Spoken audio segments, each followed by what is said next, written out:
صلاۃ المسلمین سے وہ اثر میں آپ کے سامنے پیش کرتا ہوں۔ یہاں اس بات کو بھی سمجھ لیجئے کہ سلف صالحین کے فہم کی پابندی کا جو سب سے بڑا فائدہ ہے وہ یہ ہے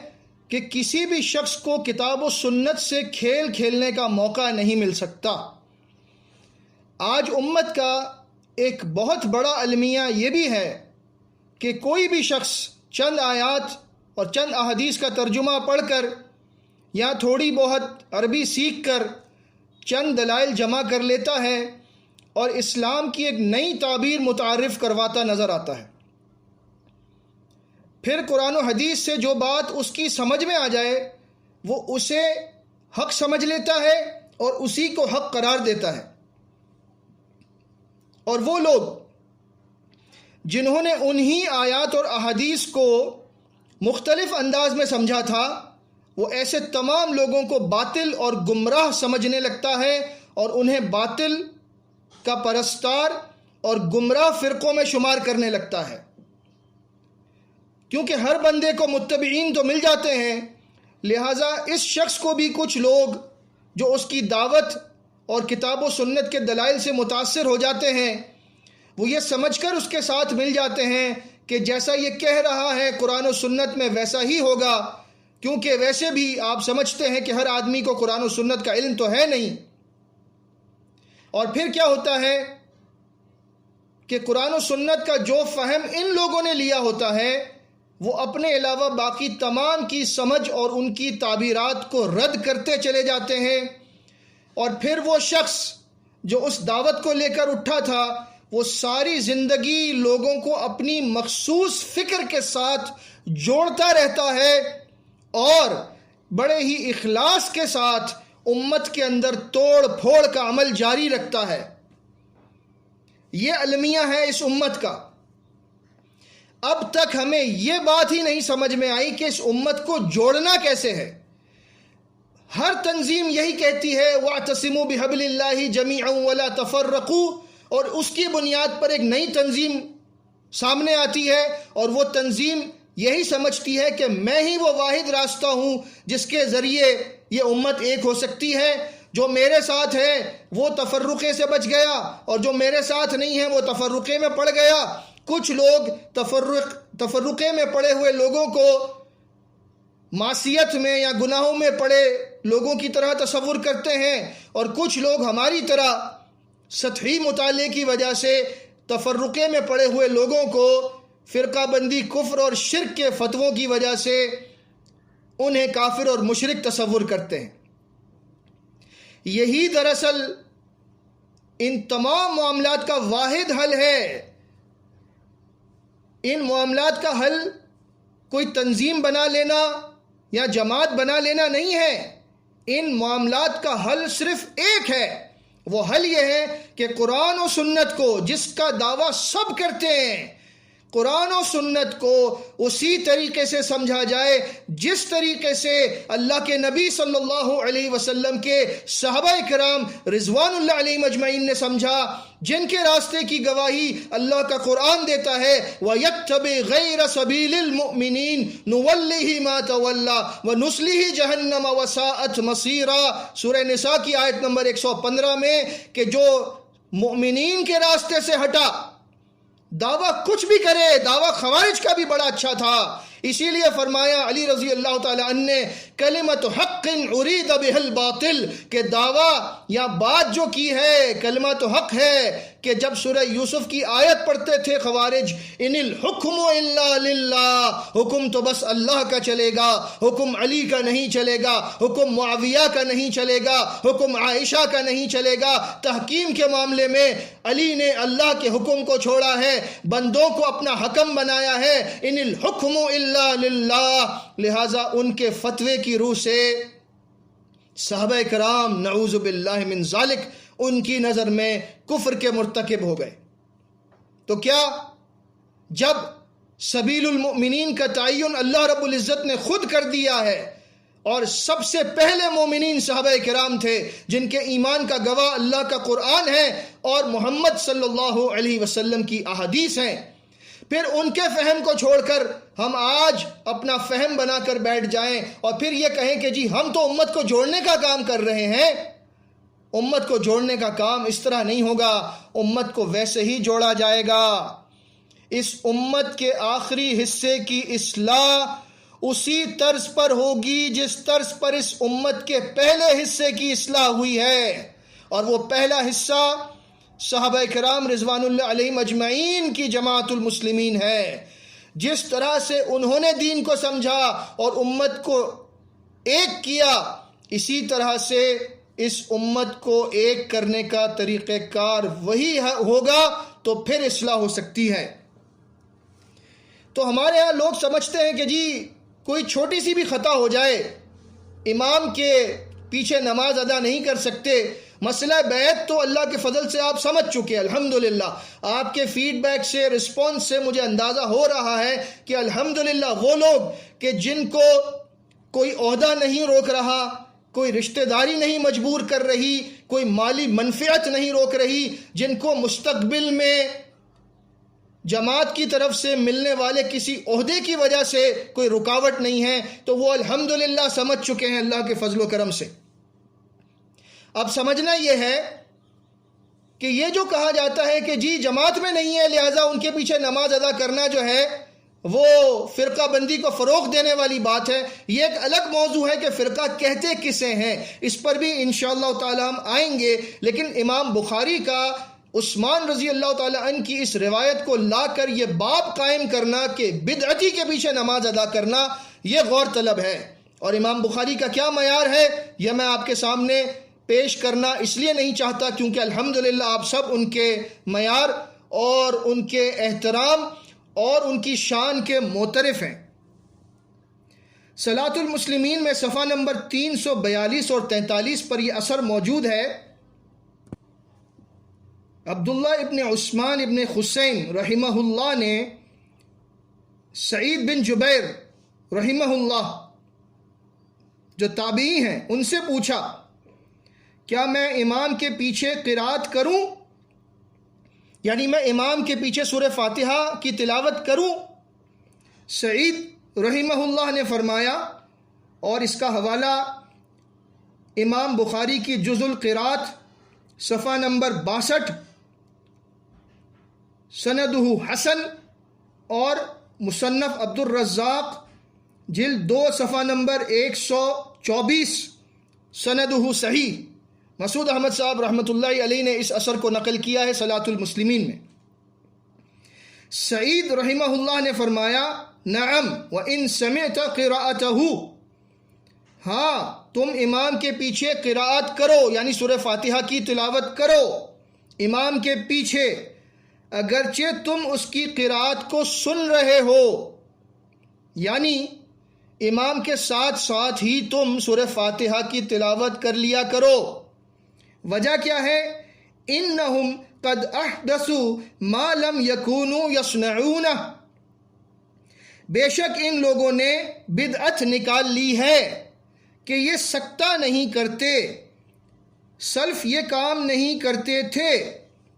ان السلف کان اذا اما احدهم الناس کبر، سلف یعنی صحابہ کرام میں جب بھی کوئی شخص لوگوں کی امامت کرتا تھا تو اللہ اکبر کہتا، کبر ثم انصت حتی یظن ان من خلفہ قرأ فاتحۃ الکتاب ثم قرأ فانصتوا. تو صحابہ کرام کیا کرتے تھے کہ جب ان میں سے کوئی لوگوں کی امامت کرتا تو اللہ اکبر کہہ کر خاموش ہو جاتا، یہاں تک کہ جب اسے یقین ہو جاتا کہ اب ہر مقتدی نے سورہ فاتحہ پڑھ لی ہے تو پھر وہ قرات شروع کرتا، پھر مقتدی خاموش ہو جایا کرتے تھے،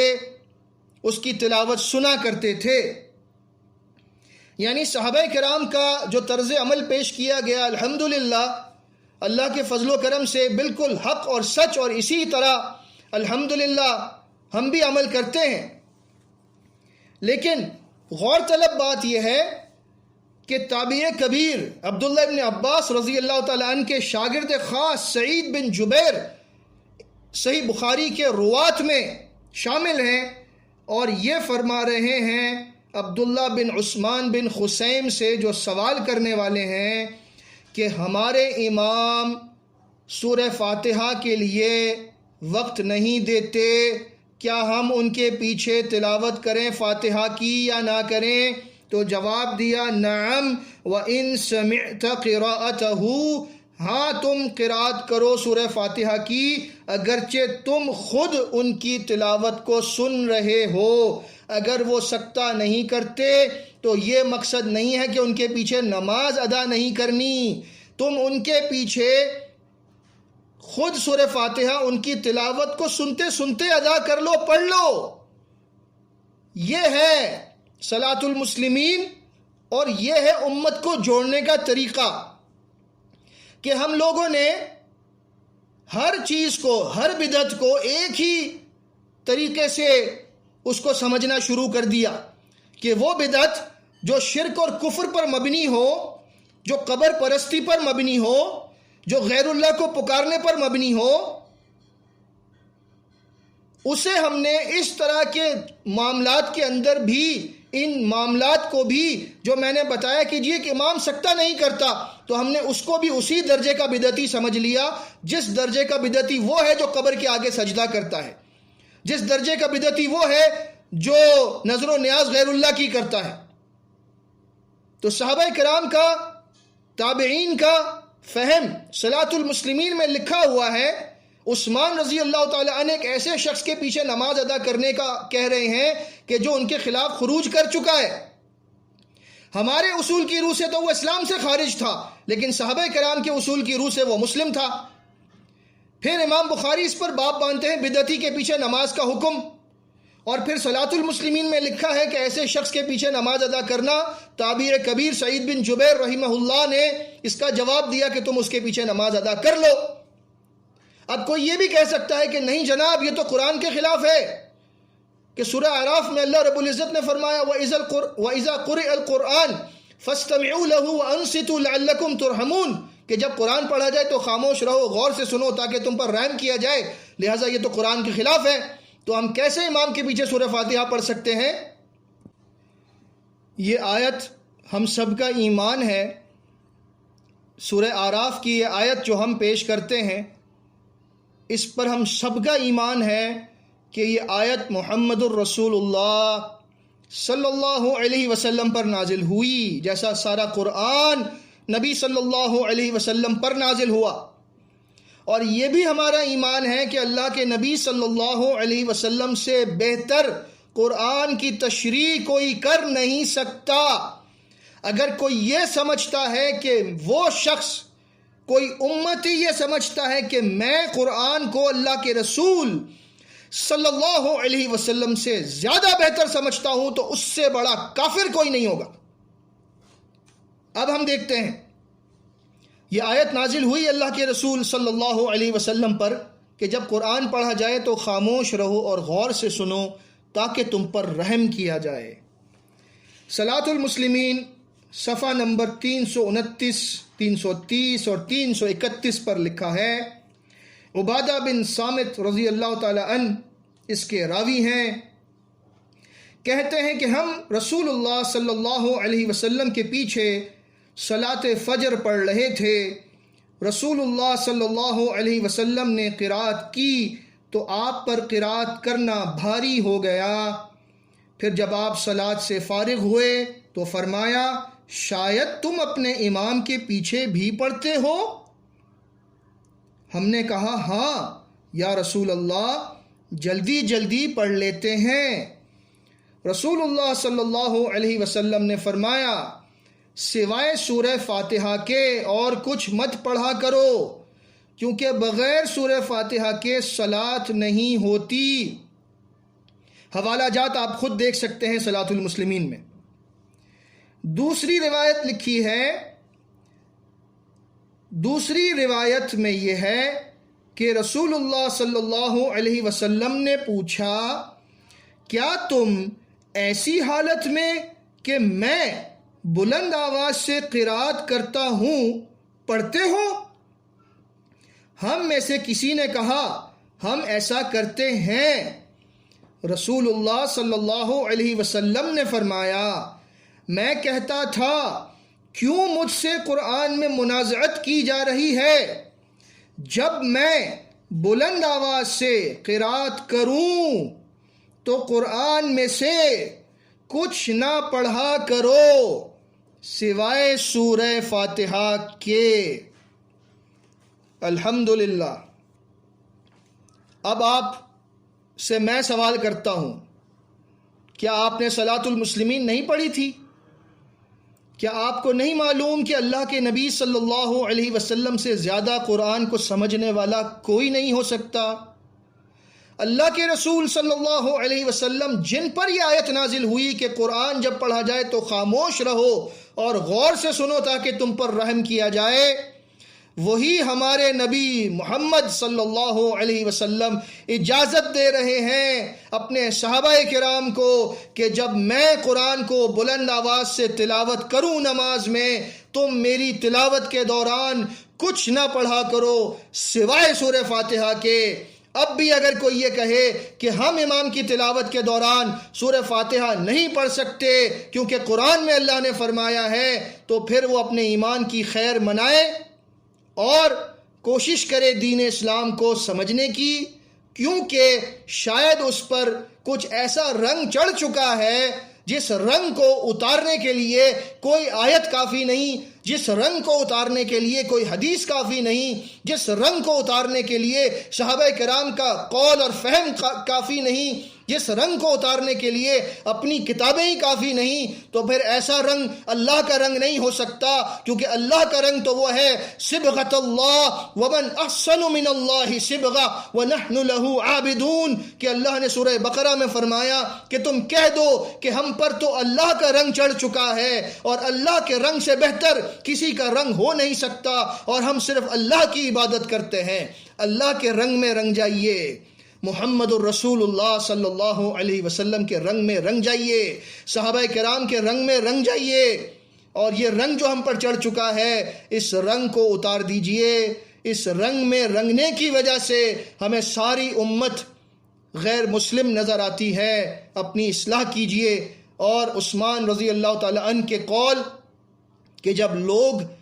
نیک کام کریں اور نماز ان کے نیک کاموں میں سب سے بہتر کام ہے، تم ان کا ساتھ دو، اور جب وہ برائی کریں تو اس برائی میں ان سے دور رہو۔ لہٰذا بیعت نہ کرنے، جماعت سے دور ہونے، امیر سے اختلاف رکھنے، ان سارے معاملات کی وجہ سے آپ نے اچھی طرح سمجھ لیا کہ کسی شخص کے مسلم ہونے یا نہ ہونے کا مسئلہ نہیں ہے، یہ انتظامی نوعیت کے معاملات ہیں۔ اور پھر ایسے لوگوں کی اقتداء میں نماز ادا کرنا خود عثمان ابن عفان رضی اللہ تعالی عنہ کی تاکید ہے، جیسا کہ صحیح بخاری کے حوالے سے میں نے پیش کیا، اور جیسا کہ میں نے آپ کو بتایا کہ تعجب کی بات ہے کہ یہ روایت صحیح تاریخ الاسلام والمسلمین میں موجود نہیں ہے۔ اللہ رب العزت ہی بہتر جانتا ہے کہ اس کے نہ ہونے کی کیا وجہ ہو سکتی ہے، واللہ اعلم۔ اب ہم چلتے ہیں علی رضی اللہ تعالی عنہ کے دور کے ایک واقعے کی طرف۔ ایک بہت ضروری بات یہاں آپ کو بتاتا چلوں کہ یہ جو روایت ہمارے ہاں پیش کی جاتی ہے اکثر آپ نے مجھ سے بھی سنی ہوگی، اور ہمارے کتابچے امیر کی اطاعت میں یہ موجود ہے۔ ہمارے کتابچوں کا جو مجموعہ ہے اس کے صفحہ نمبر 228 پر کہ رسول اللہ صلی اللہ علیہ وسلم نے فرمایا، من فارق الجماعت واستظل الامارہ لقی اللہ ولا حجت له عند اللہ، رواہ الحاکم وسندہ صحیح۔ جو شخص جماعت چھوڑ دے، امارت کی تذلیل کرے، وہ اللہ سے اس حال میں ملے گا کہ اللہ کے نزدیک اس کے پاس کوئی حجت نہ ہوگی، یعنی اس کے پاس کوئی حجت نہیں ہوگی جو عند اللہ مقبول ہو۔ اب آپ دیکھیے، یہ روایت مجمع الزوائد میں بھی ہے اور مسند امام احمد میں بھی ہے، اور مجمع الزوائد کے علامہ حسمی نے اس کے رجال کو ثقات کہا ہے، الحمدللہ روایت تو صحیح ہے۔ اس روایت پر علامہ ہیثمی نے جو باب قائم کیا ہے وہ قابل غور ہے۔ چنانچہ لکھتے ہیں باب لزوم الجماع والنہی عن الخروج عن الائمہ وقتالہم، جماعت یعنی اجتماعیت کو لازم پکڑنے کا باب ہے اور اماموں کے خلاف، ائمہ کے خلاف خروج اور ان سے قتل کرنے کی ممانعت کا باب ہے۔ اس کے بعد یہ حدیث لائے ہیں، اور اس حدیث کے راوی کون ہیں؟ اس حدیث کے راوی عند المسلمین بڑے مشہور صحابی حذیفہ ابن یمان رضی اللہ تعالی عنہ ہیں،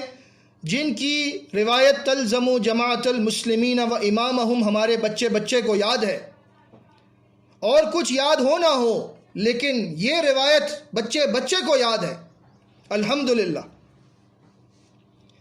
تو حذیفہ بن یمان رضی اللہ تعالی عنہ سے یہ روایت ہے جو میں آپ کے سامنے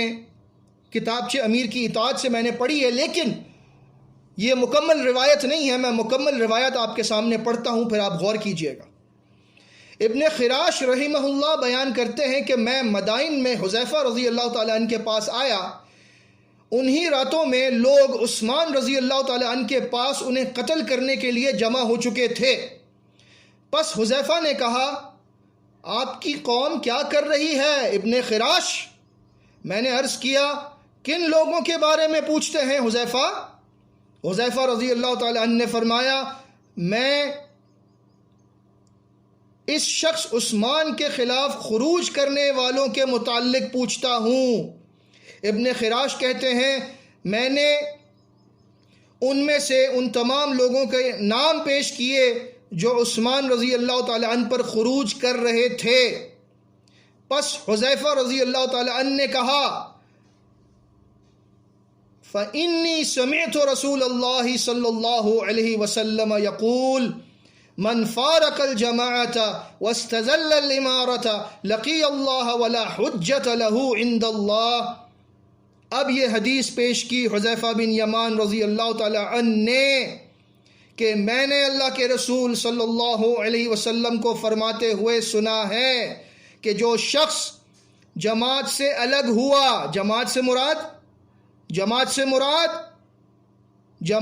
مراد خلافت، جو شخص جماعت سے الگ ہوا اور امارت کی توہین کی، امارت سے مراد عثمان رضی اللہ تعالی عنہ، امیر، امام، خلیفہ، ان کی توہین کی ان کو گھر میں محصور کیا، وہ اللہ سے اس حالت میں ملے گا کہ اس کے پاس اللہ کے سامنے پیش کرنے کے لیے کوئی حجت نہیں ہوگی۔ یہ حدیث خلیفۃ المسلمین کے لیے ہے، اور ہم نے اس کو ایک جماعت تشکیل دے کر اسے اپنے اوپر اس طرح سے گویا کہ منطبق کیا ہے کہ غالباً یہ ہمارے لیے ہی بیان کی گئی تھی۔ آپ اس سے اندازہ لگا سکتے ہیں کہ ہمارے فہم میں اور صحابہ کرام کے فہم میں زمین آسمان کا فرق ہے۔ اور یہاں پر اس حدیث کو روایت کرنے سے یہ بات بھی آپ سمجھ لیجئے کہ عثمان رضی اللہ تعالی عنہ کے صحابہ کرام اس گروہ کو کہ جو ان کو محصور کر چکا تھا، ان کے قتل کے درپے تھا، ان کو اس حدیث کی روشنی میں لوگوں کو ڈرا بھی رہے ہیں، لیکن عثمان رضی اللہ تعالی عنہ اور ان کے صحابہ کرام نے ایسے لوگوں کی ابتدا میں نماز ادا کرنے کے معاملے میں بالکل بھی اس سلسلے میں توقف نہیں کیا، کسی کو اس سے نہیں روکا، بلکہ پوچھنے والے جنہوں نے پوچھا نہ تحرج، جیسا میں نے صحیح بخاری کے حوالے سے بتایا کہ ہم تو دل میں برا جانتے ہیں ان کے پیچھے نماز ادا کرنا، تو فرمایا نہیں، نماز تم ان کے پیچھے ادا کرو۔ اس بات سے بھی اندازہ ہوتا ہے کہ ہمارے کتابچوں میں احادیث لکھی گئی الحمدللہ صحیح اسناد سے، کوئی شک کی بات نہیں ہے، لیکن ان کو سمجھنے میں ہم سے بڑی غلط فہمی ہوئی ہے، اور ہم نے ان تمام احادیث کو بے حکومت امیر کی تائید میں ہی ہمیشہ پیش کیا، اور یہ نہیں سوچا کہ یہ احادیث دراصل کس کے لیے ہیں۔ پھر ایک اور نقطہ کہ حذیفہ بن یمان رضی اللہ تعالی عنہ اسی فتنے کے متعلق تلزم جماعت المسلمین و امامہم کی جو حدیث انہوں نے روایت کی ہے، ہم نے تو اسے آج کے دور کے فتنے کے لحاظ سے سمجھنا شروع کر دیا ہے، اور اگر ہم سے کوئی کہتا ہے کہ یہ حدیث عثمان رضی اللہ تعالی عنہ اور خلفائے راشدین کے متعلق ہے، جب ان کے سامنے فتنے کھڑے ہوں گے تو پھر تم ان امام سے اور جماعت المسلمین سے چمٹے رہنا۔ ہم نے کہا نہیں جی، یہ غلط بات ہے، ہم نہیں مانتے، خلفائے راشدین کے زمانے میں فتنے کہاں سے آ سکتے ہیں؟ تو یہ لیجئے، اس سے بڑا فتنہ اور کیا ہوگا کہ خلیفہ وقت کو گھر میں محصور کر دیا، اور خلیفہ وقت کو گھر میں محصور کرنے کے ساتھ ساتھ ان کو شہید بھی کر دیا۔ اور پھر ہم اگر یہ سوال کریں کہ جی خلفۂ راشدین کے دور میں فتنے نہیں آ سکتے، تو یہ ہماری یقیناً لا علمی ہے، کیونکہ صحیح بخاری کی مشہور روایت جو حذیفہ بن یمان رضی اللہ تعالی عنہ سے ہی مروی ہے، جہاں پر اس بات کا ذکر موجود ہے کہ اللہ کے نبی صلی اللہ علیہ وسلم نے عمر رضی اللہ تعالی عنہ کے متعلق، جیسا کہ دیگر روایات میں ملتا ہے صحیح بخاری میں ہی، کہ عمر رضی اللہ تعالی عنہ کی جو شخصیت تھی، جو ان کا رعب اور دبدبہ تھا، اس کا یہ عالم تھا کہ یبن الخطاب ما لقیک الشیطان سالکا فجا الا سلک فجا غیر فجک، اے خطاب کے بیٹے، تیری تو یہ شان ہے کہ اگر کسی راستے پر تو جا رہا ہو اور سامنے سے شیطان آ رہا ہو تو شیطان اپنا راستہ بدل لیتا ہے، اس راستے پر نہیں چل سکتا جس راستے پر عمر بن خطاب چل رہا ہو۔ پھر آپ دیکھیے صحیح بخاری میں ہی فتن کے باب میں حذیفہ ابن یمان کی روایت میں موجود ہے کہ صحابہ کرام بیٹھے ہیں، عمر رضی اللہ تعالی عنہ نے سوال کیا فتنوں کے باب میں، پھر آگے جا کر کہتے ہیں وَلَكِنْ الَّتِي تَمُوجُ كَمَوْجِ الْبَحْرِ، میں تم لوگوں سے اس فتنے کے بارے میں پوچھتا ہوں جو سمندر کی طرح جس کی موجیں بلند ہوں گی۔ قال، حذیفہ نے کہا رضی اللہ تعالی عنہ، لیس علیک منہا بأس یا امیر المؤمنین، امیر المؤمنین آپ کو اس فتنے سے کوئی ڈر نہیں ہونا چاہیے، ان بینک و بینہا بابا مغلقا، کیونکہ اس فتنے کے اور آپ کے درمیان ایک بند دروازہ ہے۔ قال عمر ایکسر الباب ام یفتح، عمر رضی اللہ تعالی عنہ نے کہا وہ دروازہ کھولا جائے گا یا توڑا جائے گا؟ قال بل یکسر، حذیفہ بن یمان نے فرمایا وہ دروازہ توڑا جائے گا۔ قال عمر اذا لا یغلق ابدا، عمر رضی اللہ تعالی عنہ نے فرمایا پھر تو وہ دروازہ کبھی بند نہ ہو سکے گا۔ قلت اجل، میں نے کہا جی امیر المؤمنین پھر وہ دروازہ بند نہیں ہو سکے گا، جب وہ فتنہ، جب وہ دروازہ جو اس فتنے کو روک رہا ہے جب وہ دروازہ توڑ دیا جائے گا تو پھر وہ دروازہ دوبارہ نہیں لگ سکتا، وہ فتنے نہیں رک سکتے۔ اس کے بعد یہ محفل برخاست ہوئی۔ تابعی مسروق رحمہ اللہ نے پوچھا حذیفہ بن یمان رضی اللہ تعالی عنہ سے بعد میں جا کر، کیونکہ دیگر لوگ پوچھنے سے گھبرا رہے تھے، فقال من الباب، حذیفہ صحابی رسول، آپ اللہ کے رسول صلی اللہ علیہ وسلم کے تمام راز آپ کے سینے میں ہیں، فتن کی تمام احادیث کے آپ حافظ ہیں، کیا آپ ہمیں بتا سکتے ہیں وہ دروازہ کون ہے، وہ دروازہ کیا ہے؟ قال عمر، حذیفہ بن یمان نے فرمایا وہ دروازہ خود امیر المؤمنین عمر ابن خطاب رضی اللہ تعالی عنہ ہیں،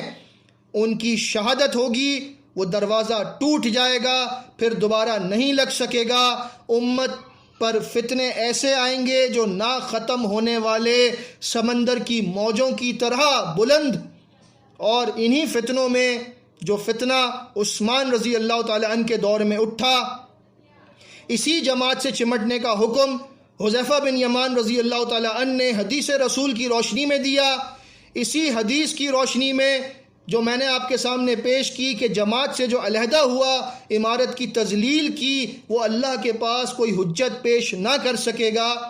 یہ دراصل ان احادیث کا وہ فہم ہے جو صحابہ کرام سے ثابت شدہ ہے۔ لہٰذا اس کی روشنی میں تلزموا جماعت المسلمین و امامہم کو سمجھنے کی کوشش کیجئے گا۔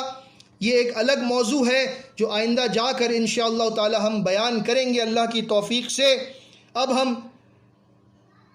علی رضی اللہ تعالی عنہ کے دور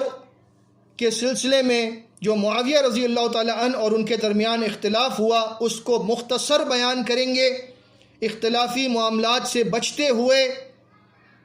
صرف اس وجہ سے بیان کریں گے تاکہ یہ بات سمجھ میں آ جائے کہ اگر انتظامی نوعیت سے دو جماعتیں بن جائیں تو کیا ان کو فرقہ بندی، کفر اور شرک کی جو تسبیح ہم پڑھتے ہیں اس کی وجہ سے نعوذ باللہ اسلام سے خارج سمجھا جائے گا یا ان کو مسلم ہی سمجھا جائے گا؟ یہ بات سمجھیں گے اور اس کے بعد انشاءاللہ تعالی بیعت کے مسئلے کو ہم مکمل کریں گے اللہ کی توفیق سے۔ من مات ولیس فی عنقہ بیعہ مات میتۃ جاہلیہ کا صحیح مفہوم کیا ہے اس کو ہم سمجھنے کی کوشش کریں گے۔